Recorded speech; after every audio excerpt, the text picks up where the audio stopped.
जय जगन्नाथ सांग माने राधे राधे।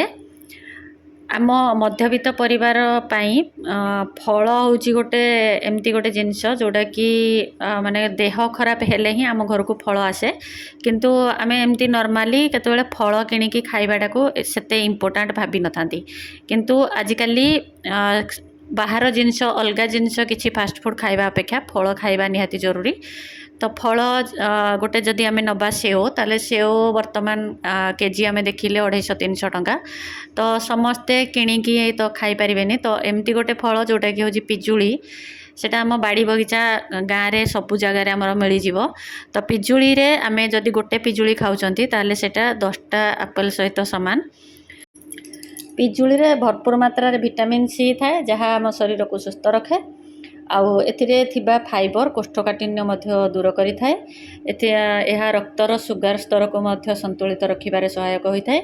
पोटासियम आउ फाइबर थिबारु हृदय को सुस्थ रखे। आउ ता सहित विटामिन ए एंटीऑक्सीडेंट थिबारु यह आमर त्वचा को मध्य चमकदार करि थाए। ता सहित कम कैलोरी आउ जेहेतु अधिक फाइबर थाए तेणु आमर पेट मध्य पुराए। जदि आपण मैंने गोटे दुटा पिजुली खाई देखिए जल्दी भोक लगी लगेनि, कारण एथिरे कम कैलोरी थाए और अधिक फाइबर थाए। तो एथुरु आमे जहाँ बुझिले जे पिजुली खाइबा निहाती, पिजुली जदि आमे खाउचंती ताले सेथिरु मध्ये आमे बहुत प्रकार उपकारी आम शरीर को पाई परिबा। तो पिजुली तो सहजरे भी आम बाड़ी बगीचार मिल जिवो। तो आपण मैंने पिजुली खातु, सुस्थ रुहतु। आ जदि वीडियो भल लगी थाए ताले please please please like share आउ सब्सक्राइब करनियंतु।